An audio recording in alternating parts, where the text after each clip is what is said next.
चलिए तो बात करते हैं सिकुड़ने क्वेश्चन के बारे में। इस क्वेश्चन में एग्जामिनर ने कहा 84 गणित की किताबें, 90 भौतिक की किताबें और 120 रसायन विज्ञान की किताबों को विषय के अनुसार संग्रहित करना होगा।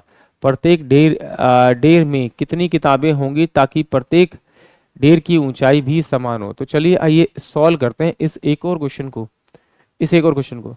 देखिए टोटल जो यहाँ पर दे रखा है वो 84 मैथ्स की दे रखी है, 90 आपकी साइंस दे रखी है, फिजिक्स दे रखी है और 120 आपकी दे रखी है केमिस्ट्री दे रखी है।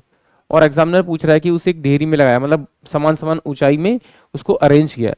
तो वो पूछ रहा है कि उसकी ऊंचाई जो किया है तो उसकी ऊंचाई कितनी होगी, यानी कि एक ढेर के अंदर कितनी बुक होगी, ये एग्जामिनर पूछ रहा है। तो जब भी इस प्रकार का क्वेश्चन पूछता है तो हम उसमें क्या करते हैं, मैक्सिमम वैल्यू निकालते हैं। मैक्सिमम वैल्यू मतलब एचसीएफ। तो सिंपल सी बात है, इसे दो तरीके से कर सकते हैं। एक तो हम इसका फैक्टर तोड़ के आप इसका एचसीएफ निकाल दीजिए, या फिर आप ऑप्शन की मदद से कर दीजिए। कैसे कर देखिए, 21 को अगर मैं 4 से मल्टीप्लाई करूंगा तो ये 84 आएगा, बट ये 21 से ये डिवीजन लग जाएगा, तो इसका मतलब ये तो इसका आंसर नहीं हो सकता। 6 से ये भी जाएगा, ये भी जाएगा, ये भी जाएगा, इसका मतलब ऑप्शन सी इस क्वेश्चन का करेक्ट आंसर होगा। बट इससे बड़ी वैल्यू भी है, तो मुझे पहले उनसे चेक करना पड़ेगा। 18 से इसको डिवाइड करूंगा तो 18 पंजे 90 होगा, बट ये नहीं जाएगा। 12 से 84 होगा, ये 90 नहीं जाएगा। इसका मतलब है कि इसका जो आंसर होगा वो ऑप्शन सी होगा। इस क्वेश्चन का करेक्ट आंसर जो होगा वो ऑप्शन सी होगा। एक और देख लेते हैं इस तरीके से, 84 को लिख सकता हूं मैं 12 सत्ते 84, 90 को लिख सकता हूँ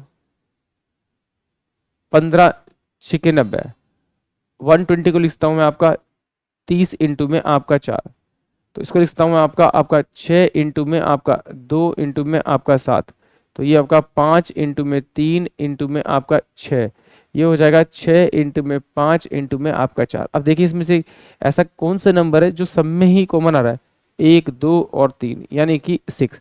यही मेरा क्या होगा, इसका एचसीएफ होगा, यानी कि इसका आंसर होगा। आई होप आप सभी क्वेश्चन समझ में आया होगा।